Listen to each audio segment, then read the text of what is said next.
Phil Silvers, with his iconic horn-rimmed glasses and mischievous grin, was a beloved figure in American entertainment. Known as the King of Chutzpah, he carved out a niche in comedy that was as unique as it was influential.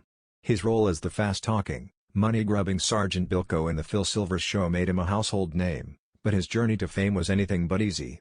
Behind the scenes, Silvers' life was a tapestry of triumphs and tribulations, laughter and loneliness, that eventually culminated in a tragic ending. Born on May 11, 1911, in the bustling neighborhood of Brownsville, Brooklyn, Phil Silvers entered the world in a time of change and uncertainty. His parents, Saul and Sarah Silver, were Russian Jewish immigrants who fled the pogroms of Eastern Europe in search of a better life in America. The Silvers family, large and impoverished, was part of the wave of immigrants who settled in Brooklyn, where they struggled to make ends meet.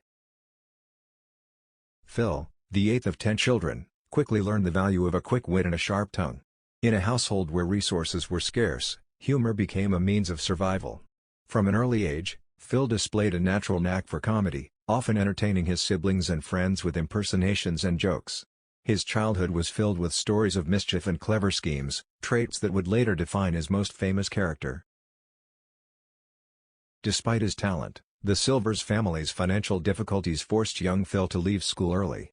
At just 11 years old, he took his first job as a song plugger in a local theater, where he would sing popular tunes to encourage the audience to buy sheet music.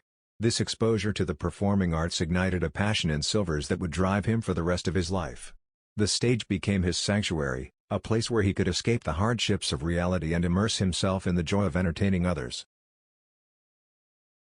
In the 1920s, vaudeville was the heart of American entertainment, and for a young comedian like Phil Silvers, it was the perfect training ground. Vaudeville was a melting pot of talent, where performers of all kinds, comedians, dancers, magicians, and singers, shared the stage. It was here that Silvers honed his craft, developing a style that combined rapid-fire jokes with physical comedy. By his late teens, Silvers was a seasoned vaudevillian, touring the country and performing in theaters large and small. He quickly became known for his energetic performances and his ability to connect with audiences. His comedic timing was impeccable, and his ability to ad-lib made him a favorite among vaudeville crowds. Silvers' style was a blend of brashness and charm, a combination that would become his trademark. However, the world of vaudeville was not without its challenges. The grueling travel schedule, coupled with the uncertainty of the profession, took its toll on Silvers. But despite the hardships, he was driven by an unshakable belief in his own talent. Silvers knew that he was destined for greater things, and he was determined to make a name for himself in the world of entertainment. Phil Silvers' big break came in the late 1920s when he transitioned from vaudeville to Broadway. His first major role was in the 1939 production of Yokel Boy, where he played the role of a country bumpkin. The show was a hit, and Silvers' performance was widely praised. He had finally made it to the big stage, and Broadway audiences quickly fell in love with his comedic genius. Silvers' success on Broadway led to a string of roles in musicals and comedies, including High Button Shoes and Top Banana. In these productions, Silvers showcased not only his comedic talents but also his skills as a singer and dancer. His ability to blend humor with music made him a versatile performer, and he became one of Broadway's brightest stars.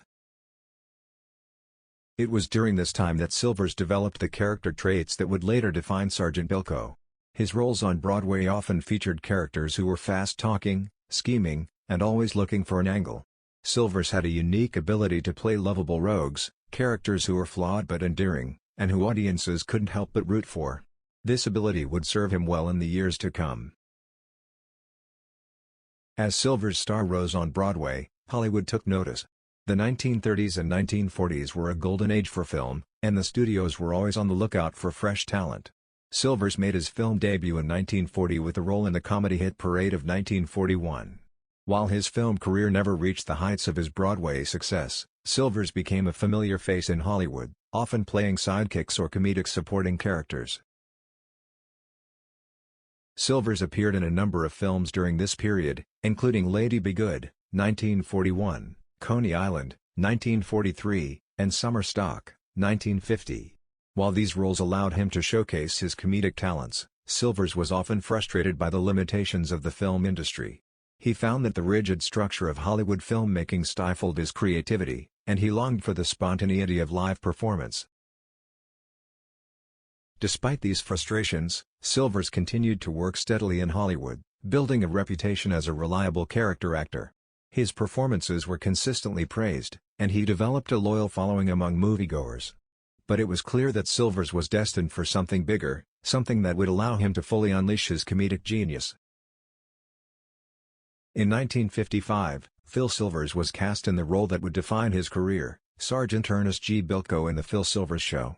The show, originally titled You'll Never Get Rich, was set in a fictional U.S. Army post and revolved around the antics of Sergeant Bilko, a cunning and charismatic non-commissioned officer who was always scheming to make a quick buck. The Phil Silvers Show was an instant hit, catapulting Silvers to national fame.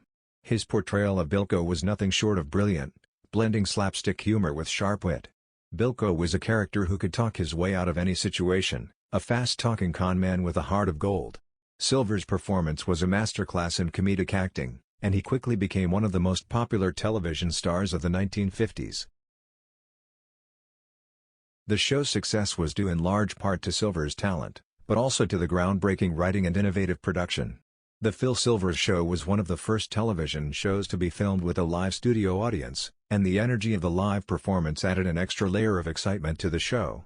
The series won 3 Emmy Awards during its run, including one for Silvers as Best Actor. But with success came pressure.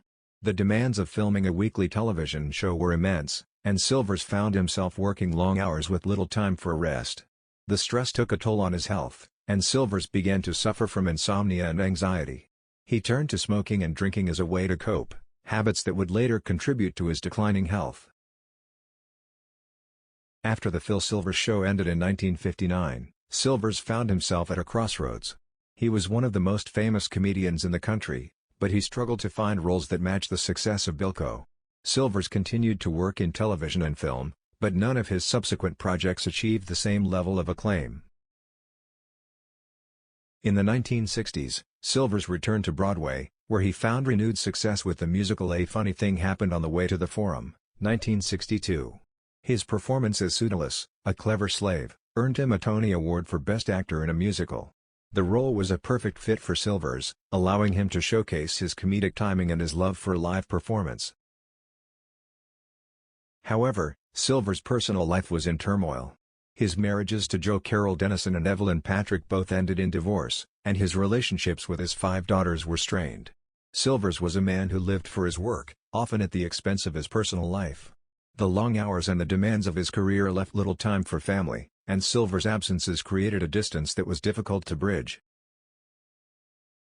As the 1970s approached, Silvers' health began to decline.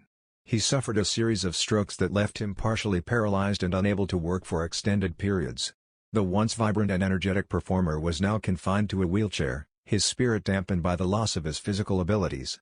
The man who had once brought so much joy to audiences was now battling his own private pain. In his later years, Phil Silvers faced mounting health problems, including diabetes, which eventually led to the amputation of his left leg. His financial situation worsened as medical bills piled up, and Silvers struggled to maintain the lifestyle he had once enjoyed. Despite these challenges, Silvers remained a beloved figure in the entertainment industry. He was a mentor to younger comedians, many of whom cited him as an inspiration. Silvers' final years were marked by loneliness and isolation. The man who had once been the life of the party, known for his quick wit and infectious laugh, was now a shadow of his former self. Friends and colleagues who visited him in his final years were struck by the change in him. The sparkle in his eyes had dimmed, and the man who had once been so full of life was now battling the physical and emotional toll of his illnesses. On November 1, 1985, Phil Silvers passed away from a heart attack at the age of 74. His death marked the end of an era in comedy, as he was one of the last great performers from the golden age of television. Silvers was laid to rest at Mount Sinai Memorial Park Cemetery in Los Angeles, California, leaving behind a legacy of laughter and a body of work that continues to entertain and inspire.